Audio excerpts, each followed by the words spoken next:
Good morning, or whatever time of day it is that you're watching this. I decided to go out to the park and be at the pond to film this video because it's a really big, important video. I want to start this video off by saying, as a disclaimer, I am not a health professional. I cannot give diagnoses. I cannot give treatments, okay? You're going to understand why I'm saying that in just a second. I'm going to talk today about PMDD, or premenstrual dysphoric disorder. I am part of a PMDD support group on Facebook, and I'm actually going to be sharing this video to that page as well. But a lot of people don't know about this disorder, and I believe that the statistics are 1 in 20 women has it, or it's 1 in 20 women with it are undiagnosed or misdiagnosed as women with bipolar. It is very commonly confused with bipolar. So the question is, what is PMDD? First of all, it is a hormonal disorder. So it's a connection between your brain and your reproductive cycle as a female with a uterus and ovaries, that type of female. Okay, we have many other types of females out there. And basically your body is allergic to its own hormones. That's the most basic way to say it. I used to explain it to people that it's like PMS but on steroids. PMS is mostly like bloating, irritability, headaches, cramping. That's part of it, but there's also psychological symptoms that interrupt your life, essentially. They make your life very difficult. I did print out a handy dandy paper to keep myself focused. I actually planned for this one, guys. You're gonna be so happy. So I have the symptoms mapped out. I've mapped out how I've been treating and managing my PMDD. It is different for everyone, what will work and what won't. And then I have a little story time at the end. So first of all, I was 19 years old when I was diagnosed with moderate depression. And I was like, I don't have depression. I'm not depressed. There's other things going on. There's definitely other things going on. And I was taking a psychology course in college, and we had an assignment to write a paper about a disorder that it had to have the name disorder in it. That was like the only thing we were given. So I was thinking, I'm like, my cycles are off a lot. I'm very irregular, and I was just diagnosed with depression. I wonder if there's a connection between a psychological disorder and a reproductive disorder for women. So I Googled it, and you know what popped up? The first one, of course, was PMS. But this other thing, PMDD, showed up, and I was like, what the heck is PMDD? Now, granted, this information I'm telling you is a little out of date. It's been 10 years. I'm getting old. And the articles I was finding only listed about 12 symptoms, and they said that if you have 5 or more, you should see your gynecologist or practitioner to be diagnosed. Oops. You fell over. I'm so sorry. I'll edit that out, I guess. So, yeah, a little off track there. Sorry. So there are only 12 symptoms, and they said if you have 5 or more, get diagnosed. Like, go to your doctor, talk to them about it. And I had 9 out of the 12 symptoms at the time. I wrote it down a long time ago of what those 9 were. It has changed over the years. PMDD can change as you age. It's really bizarre. So, what are the symptoms? There's a lot. Okay, I will be listing in the comments below, or the description box below, I will be putting a link to a couple resources for you to go check out on your own if you want to reference the symptoms later.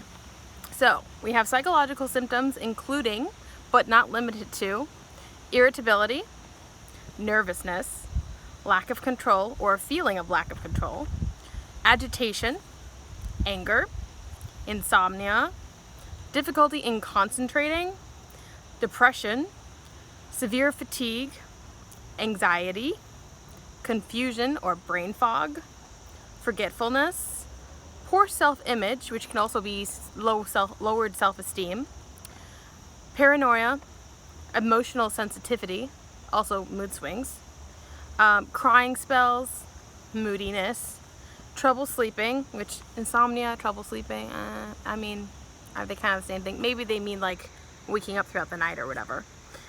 Fluid retention, so bloating.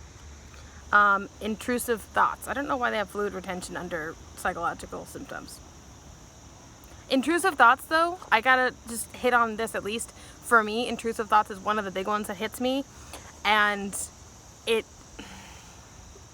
sounds like someone else talking to you and bringing up like past trauma and past stresses and negative, like it's usually negative experiences, and saying, hey, let's remember this suddenly out of the blue. Like there's no context for it. Nobody's brought it up in a conversation. You weren't watching a movie and thought about it. It literally just out of the blue hits you. And for me, they're usually relating to being bullied in middle school and high school by really mean boys. Now, there's also physical symptoms, swelling, especially of the joints, and inflammation of the joints, periodic weight gain or weight loss, diminished urine output, which I never heard of that one until I went into this new article I found, breast tenderness, fullness and pain, respiratory problems. I don't think I've had respiratory problems. Allergies, like you can develop allergies because of it, I guess. Infections, I do get UTIs very easily, and I think that's mostly genetic for me, but also PMDD runs in families. Eye complaints, including vision changes and eye infections. The only eye infection I've ever had was because of swimming in a pool, so it was unrelated to PMDD at the time. There's also gastrointestinal symptoms. So your abdomen, right? So abdominal cramping, which can be related to ovulating, having your period, or just random. I definitely get that. Bloating, which I mentioned above. I don't know why they didn't have it down here instead. Constipation, nausea. I do deal with a lot of nausea. Oh, that makes sense now. I had it a couple weeks ago, like a week ago, and I was like, why am I being so nauseous? I haven't eaten anything weird. I know I'm not pregnant because that's not ever happening. Why am I so nauseous? And now I know. Vomiting. I don't like vomiting. I don't do that. I don't do that. Pelvic heaviness or pressure, and backache. I do have bad backache, like lower backache, but that's more related to my posture and my low trunk muscle tone, which is also genetic for me. So just, yay, more, you know. You could also have skin problems, including acne. Now, I actually have a zit in my ear right now. I don't think I can even show you because it's like right in this little section here, and it's just painful. It's cystic acne typically, which is those really deep ones that are like a they don't get a white head or a black head. They're just really deep and painful, and it's a type of zit, and they're awful. I get them along my jawline and chin, mostly, a little bit on my neck sometimes. I will get them. I have one actually right on my hairline right here. I don't know why that, I don't know. It's not usually in that section, but fine. That's what we're doing, I guess. I also get it all over my body. I get them especially on my shoulders and back, my chest, sometimes on my leg or butt, or even on my stomach sometimes. So acne's fun. Skin inflammation with itching. I haven't really experienced this. Aggravation of other skin disorders, including cold sores. So if you already have cold sores, this could make it worse. We also have neurologic and vascular symptoms. So this is not psychological, it's neurologic, okay? We have headache. I get headaches a lot, especially almost like migraine-y type headaches. Dizziness. I do get that a little bit. Fainting. I don't get that. Numbness, prickling, tingling, or heightened sensitivity of arms or legs. I sometimes get that. Easy bruising. I definitely, yes, that's one of mine. Heart palpitations. I haven't had this, but a lot of girls in the group have mentioned having those. Muscle spasms. Now, I don't know if my muscle spasms are from my accident with my ankle or PMDD, so who knows? Extreme fatigue. This is literally, no matter how much sleep you get, no matter how healthy you're eating and staying away from junk food and stuff, you just cannot get out of, like, you just are glued to the couch or your chair. You can't get yourself motivated to do anything, and you don't have any energy at all. Decreased coordination. I have this one a lot. I can tell when I'm in my symptom time. I'll explain that in a second. I'll drop my keys a lot. I'll like reach for a door handle and miss it, that kind of thing. I'll knock stuff over. It almost feels like you've had a growth spurt and things are just not where you remember them being, essentially. But it's very discombobulating, and it makes you look kind of clumsy and awkward, and you already have low self-esteem because of the symptoms, so it's like, great, thanks. Also, painful menstruation, which, yes, menstruation is just painful in general usually, but it can be extremely painful. Some women experience diminished sex drive. I mean, who wouldn't at that point? Some actually also report heightened sex drive, so that's another side of it. Appetite changes. I either binge eat or don't want to eat at all.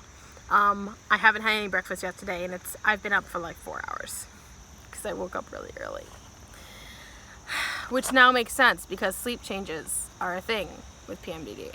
And the last few mornings I've woken up really early for no reason. Food cravings, I already said. Hot flashes. Maybe I get them. I have woken up really hot the last couple of mornings. I don't know if that's just accumulated heat during your sleep or what. So that's a lot of symptoms. I kind of pointed out what I struggle with. It has changed over the years of what I struggle with the most versus what I don't really have to deal with too much. My major ones that have been pretty consistent are the intrusive thoughts, irritability. I have zero fuse. I don't have any patience. I take everything personally, even though when I'm not having these symptoms, I wouldn't take it personally. I have an example of that later for you, so stay tuned. I know this is going to be a long video. I should have said that at the beginning. This is a long video, and it was meant to be a long video. Now, I will tell you this. I didn't actually touch on this earlier, but I will now. So PMDD, the symptoms typically start, the difference, I should say, between bipolar and PMDD is that bipolar typically does not follow your cycle, okay? PMDD follows your cycle, your lunar cycle. I can say it that way. I don't, menstrual cycle. You know, so if we're talking as week 1 is the day, like day 1, week 1 is the day you start bleeding, and week 2, the end of week 2 is typically around when you're starting to ovulate. So the symptoms typically will start coming up around the end of week 2 when you ovulate. It usually coincides with ovulation, and then those symptoms are compounding and building until you start on your next day 1 of bleeding. And for me, when I discovered and was diagnosed with PMDD 10 years ago, I was not on birth control. I was going anywhere from 4 to 6 months in between my periods, which, as anyone knows, is not regular, okay? So, and we found out that I'm progesterone deficient. So I don't produce enough progesterone, and that is the hormone. It has to get up to a certain level and then drop, but it has to get up to a certain point before dropping for you to start your period and to ovulate. So I just wasn't producing enough of this. And my gynecologist said, well, do you want to start on a birth control? And I said, well, what are the pros and cons? Basically, it would give me a regular cycle. So it would give me a 28-day cycle as opposed to 4 to 6 months. So, like I said, the symptoms then, some women, literally the day they start bleeding, their symptoms are just gone, like they never existed. It's very discombobulating. It's very uncomfortable. And so we really look forward to having our periods because it means, oh, all these psychological issues and this depression and suicidal thoughts and irritability and low self-esteem, this all goes away for us during that time. So I was diagnosed with it because of having 9 out of the 12 symptoms, and I had been tracking my cycle. That's a very, very good thing to be doing, ladies. Please track your cycles. They change all the time, and yeah, they're not going to be exactly 28 days all the time unless you're on a birth control, or unless you're just that regular. But most women, like my average cycle I don't really have an average. I'm anywhere from 23 to 75 days still. And sometimes there's a bit of a pattern for me. I'll have like 2 or 3 cycles that are within 23 to 35 days, and then I'll have a cycle or 2 that are 45 to 60 days long. And I've just learned to track it and get used to it. You know what I mean? So I realized I keep playing with my hair. I washed it today, and it's just really fun to play with. It's still drying. Anyway, that's a side note. So, I went on birth control. This is, I'm going to talk about my, oops, not losing my paper and rustling. Treatment and management. I'm going to talk about my treatment and management. I'm going to start off with how I started was I went on a birth control called Reclipsin. And I want to say every birth control that you try is going to react differently to you than it does to me. Every woman is different, and every birth control with each woman is different of how it reacts. I've been on 3 different ones. So the first one was Reclipsin, and this one did shorten my cycle to 28 days. Yay! It's regular, but the 3rd week, that basically, like, so week 1 is well, okay, this is gonna get confusing because I've switched my weeks, okay? So when I was on the pill and you have all the like active pills and then 1 week of inactive pills, I start with week 1 as the active pills when they start, okay? So that's different than what I was saying earlier with day 1, week 1 being the day you start bleeding.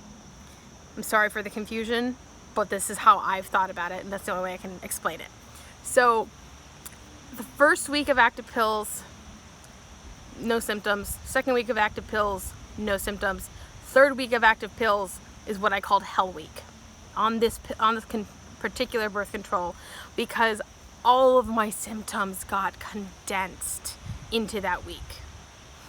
I lost boyfriends, I lost best friends, I was hurting people I loved, because like the ability to care about what I was saying or doing to someone literally switched off, and I had no control over it.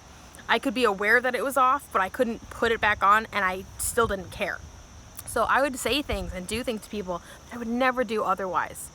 Like, never would even imagine doing. And when I started bleeding on week 4 of, at 2 or 3 days after starting the inactive pills, a veil would lift, a weight would lift, the symptoms would go away.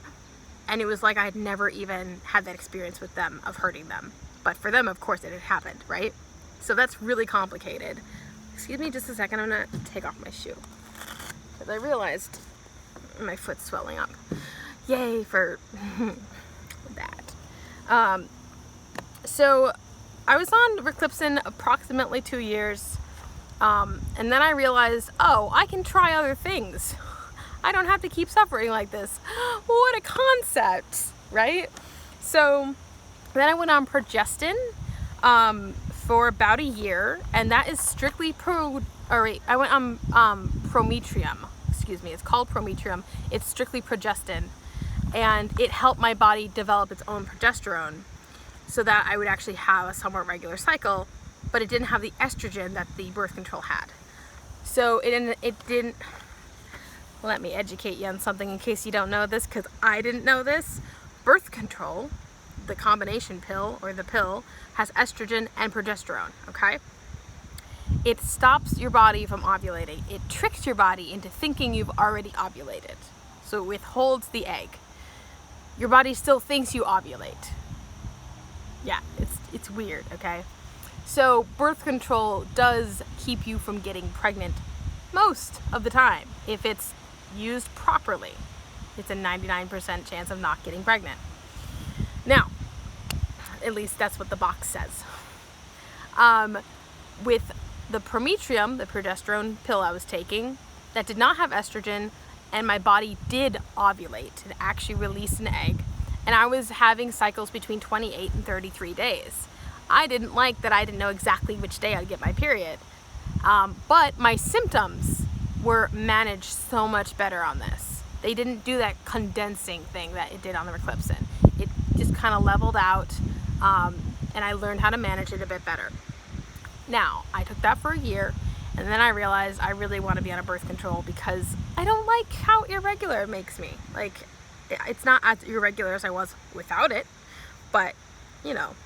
So I went on what I call my miracle pill, because for me, personally, it was everything. It's called Microgestin FE 120. This means that it has some iron in it, which I'm kind of iron deficient as well. So I was on this pill for 5 years, and I had almost no symptoms the entire time I was on this. Now, that being said, there were still some days here and there. Usually every 3 to 6 months, there'd be 1 to 2 days in a cycle, like literally, you know, where I would have a day of life is not worth living. I don't want to exist. I don't want to be here. Nobody loves me. Everyone is just putting up with me. I'm awful. Like, that's just barraging me, okay? And berating me. And, ooh, pretty bird. Sorry, I'm outside and there's a hawk. Oh, the heron left. There was a white heron behind me earlier. I don't know where he went. Anyway, sorry. Distraction. Outside. So there were, you know, hard days, but I knew in my head, okay, this is just the PMDD talking. Tomorrow, you're going to go to sleep tonight, you're going to wake up tomorrow, and everything's going to be fine, I promise. And I have had to learn over these years of dealing with PMDD to self-talk. I cannot stress this enough. Be your own best friend. You need it, okay? I am my own best friend, okay? Because I'm the one who I have to be around the most. If you don't like yourself, if you're not best friends with yourself, you're gonna have a miserable life, okay? It's gonna make everything worse.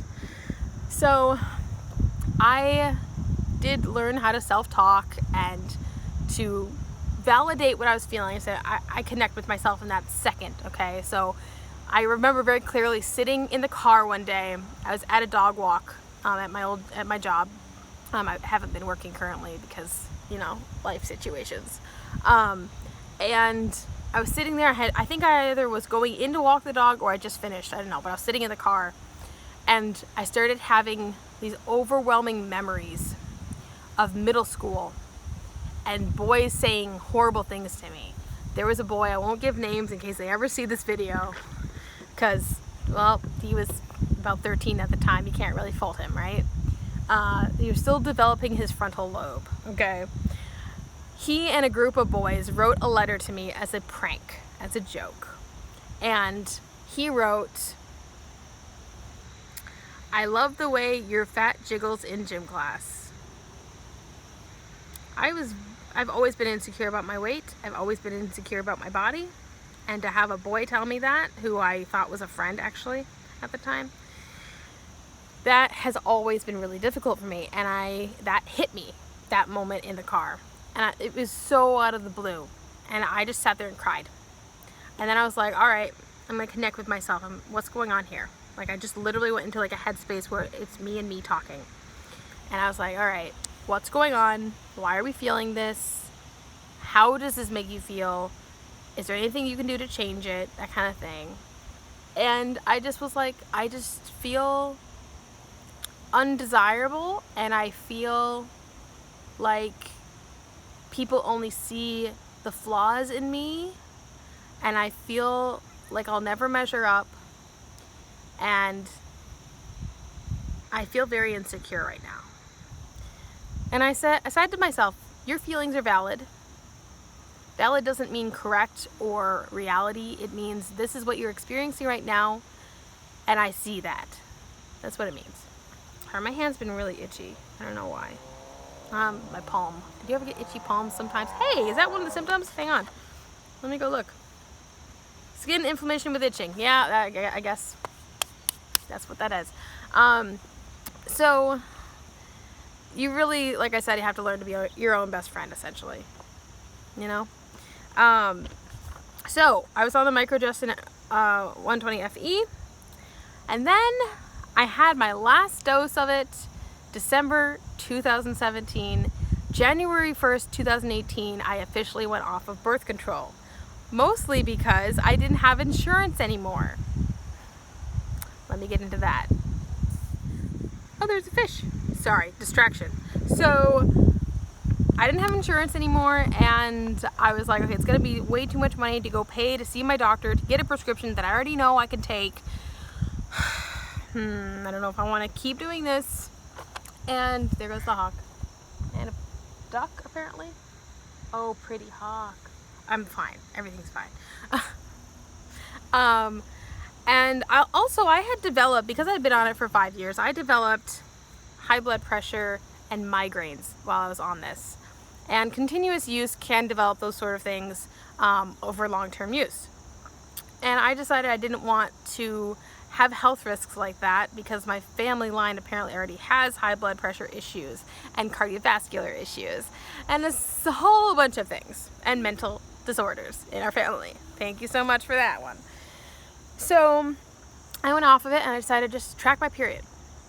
And then I realized, oh, I do better in my cycle. The symptoms are less severe when I manage my stress. How can I manage my stress better? The first thing I started doing, I started taking CBD. Now, it's not legal everywhere, I know that. It's also, there's different laws in different states, different countries.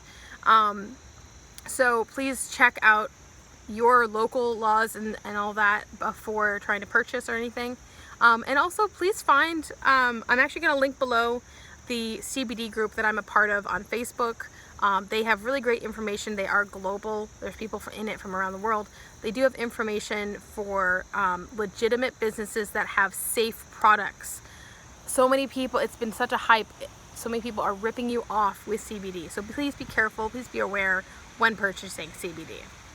I prefer, in my area, I can purchase Green Roads World CBD. I prefer their gummies, especially the gummy bears. They're really tasty.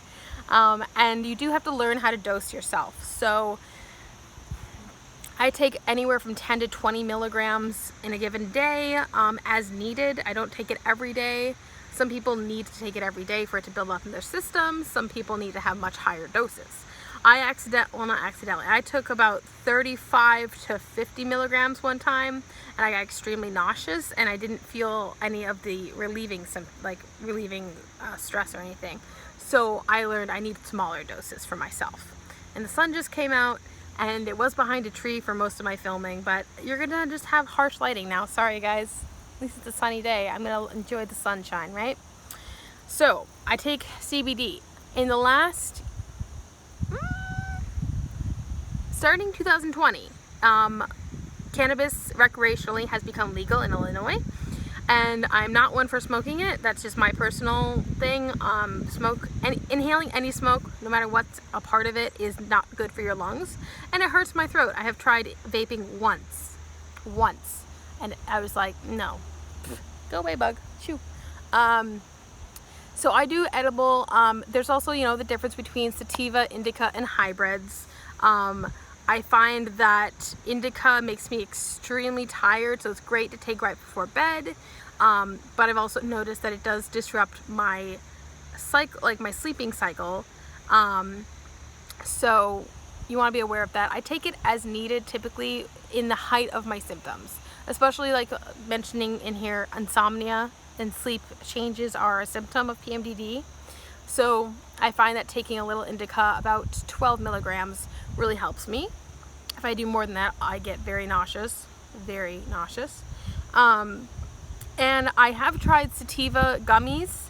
I accidentally took 50 milligrams once because I thought it was like a 20 milligram. And I got high. Didn't mean to, and that was very discombobulating. So I only take about 12 to 18 milligrams at any given point, and it's as needed. It's typically maybe once a month that I take it, maybe twice a month. Also, these do actually really help with period cramping. They're a muscle relaxant, so that's very helpful as well, and they're anti-inflammatory, which a lot of your pain when you're having your period is inflammatory responses. And PMDD itself is an inflammatory response. It's you being allergic to your hormones, essentially. If it's noisy because of the wind, I'm sorry. So I started CBD and THC, and other stress management ways, things that I do. Sorry, it's very windy. I'm going to try to block the wind from the mic. I don't know if this will help at all or not. I use baths, nice hot baths with bath bombs or like essential oils and like really great skin rejuvenating oils like olive oil, not coconut oil because that clogs up your drain, okay? And Epsom salts, stuff like that, that helps relax your body, detoxify your body. And water is my happy place. You need to know where your happy place is and be able to get there when you can. Showers, again, that's another way. Water, obviously. Skincare and hair care is also a form of stress relief for me.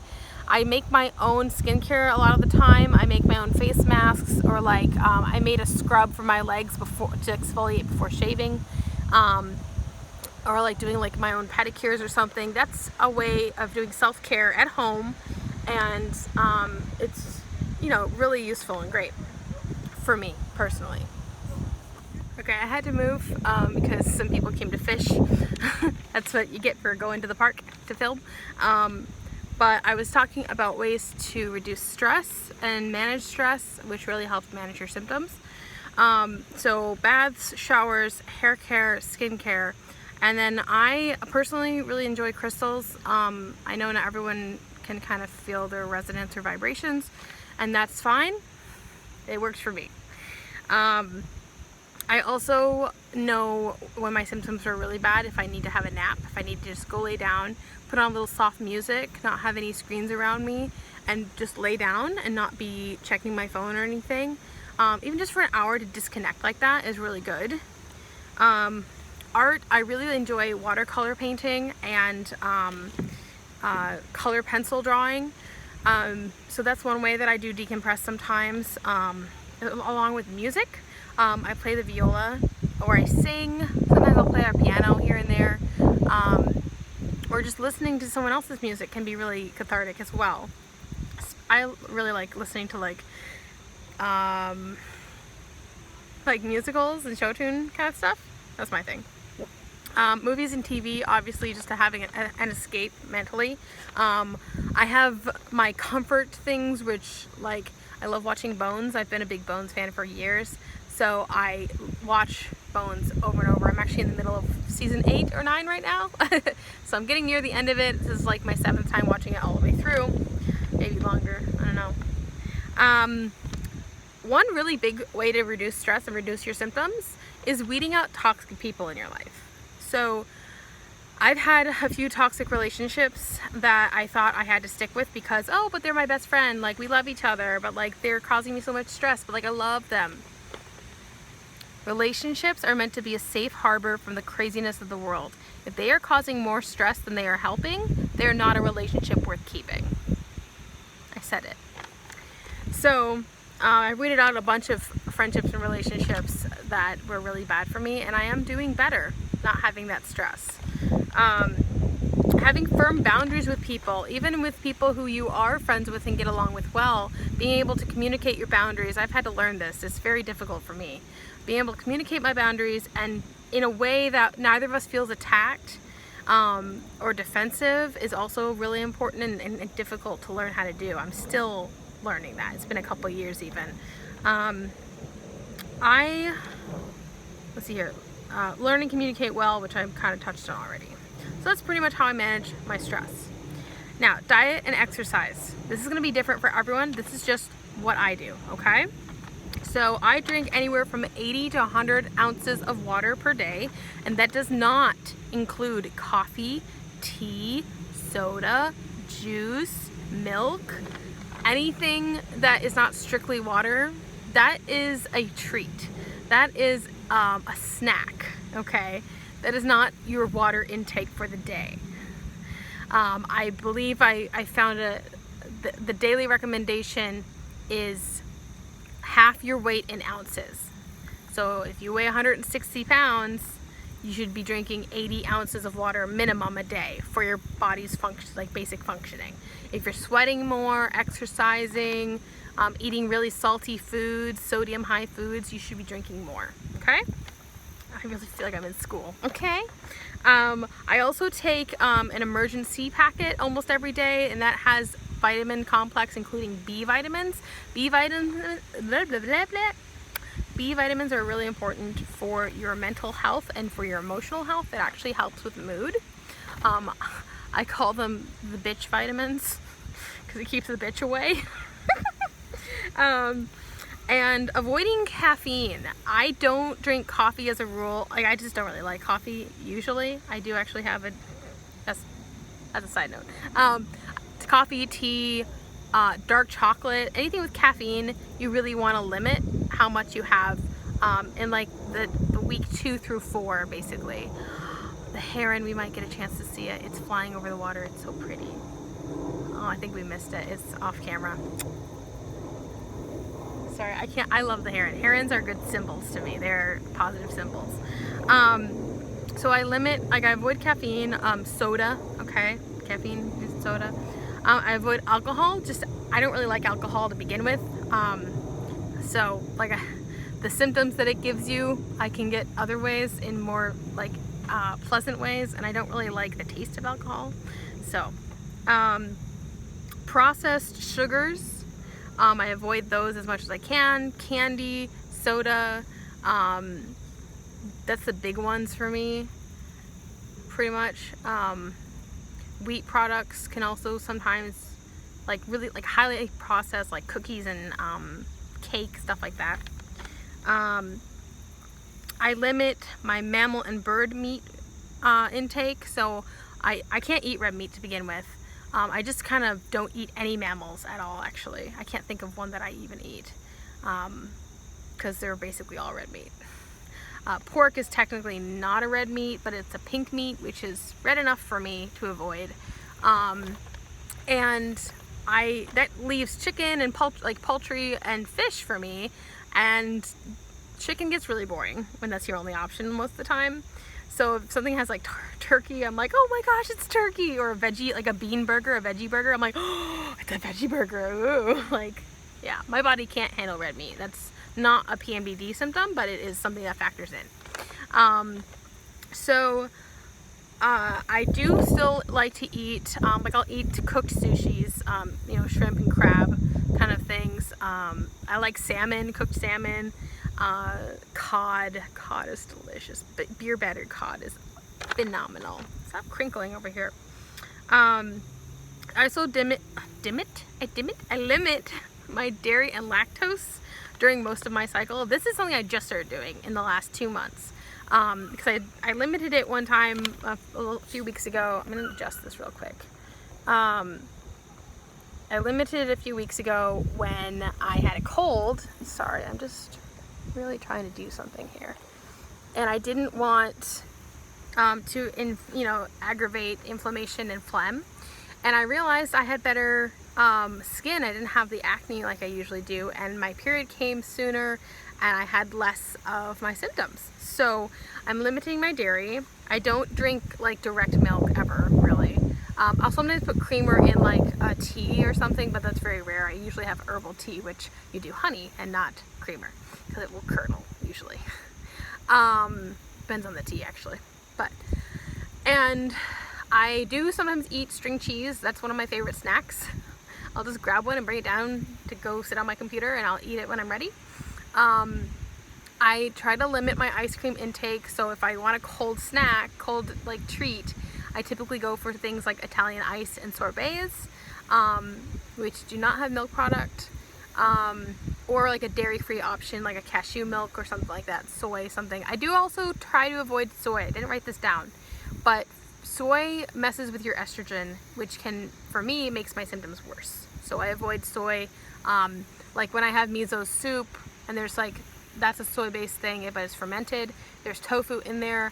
That's kind of hit or miss as far as how fermented it is, if it's gonna mess with me. Soy milk, though, is off limits for me. So let me see what else I wrote down here. That's the most for diet that I deal with. As far as exercise, now I am limited physically because of my ankle injury last year. I'm not allowed to run yet. I can't ride a bike. So those are like the two things people usually go to is, oh, let's go jogging, oh, let's go for a bike ride. I can't do those things. So, and I do still have trouble walking longer than 2,300, 2,500 steps in any given time. So on top of things, my PMDD symptoms, so you're more sensitive to pain when you're around your period, and so all of my ankle pain gets exponentially worse and stays that, like, at that height. So it's more sensitive and painful, and you don't want to be walking around when you're in pain. That's your natural response, right? So what do I do then if I can't do the like general things people do? Well, I do stretching and massage. I have a foam roller. It's actually my mother's, and I use that to roll out my muscles and to roll out my back. I don't do yoga exactly. I wish I did. I wish I was more disciplined to actually go ahead and do that. I think it'd be really good for me. But I do stretch. I stretch in bed. I'll stretch just anytime I need it. I've learned when my body, like what stretches my body needs and when it needs it. So that's something that you need to talk to. Like I have a chiropractor I see. I haven't seen him in a long time, again because of the ankle, but I was seeing him regularly for 3 years, and really helped. He does a lot of acupressure, acupuncture, and Eastern medicine, which I find works for my body better than Western medicine most of the time. I do walking, like I mentioned. I'm slowly building that up. It's good that I got out for a walk this morning. I wouldn't have done that otherwise. Swimming, I love swimming so much. If you see many of my videos in the past that I deleted, I am part of a mermaid group, and we wear tails and we go swimming, and it's fantastic exercise. It's a great time with friends. It's great stress relief and meditation time. So I actually have to wear earplugs to swim because I'll get ear infections very easily with my ear structure. So I am essentially deaf when I go swimming. Stretching is great also for the swimming. So I also will do cycling. As far as like a stationary bike, I need to get one. There's can I help you? There's a lot of sirens going on. All right then. This is a busy area. I don't know why I decided to film this here today, but here we are. This is a video I've been wanting to do for a while, and as you can see, I put a lot of effort into it. Yeah, and now we just have story time. All right, so my story. I wrote it out and actually posted it to the PMDD group. So if you're from that group and watching this, you've seen the post. But otherwise, here we go. So yesterday, I had an amazing day with my mermaid pod. This was on Saturday. We celebrated our 2-year anniversary as a pod. It was a day with the best support group in my life, and the bitch reared her ugly head, okay? The bitch being PMDD symptoms. In the middle of everything, I was with 2 of my dearest friends, okay? My dearest friends. You know who you are. And one of my pod mates, who I don't know super well, but we were talking and they were explaining something to me, okay? And I'm gonna stop reading and just talk about it. My brain literally started taking everything personally, and that it made it sound to me, this is what PMDD did, okay? It was a filter. It filtered things differently than what was actually happening.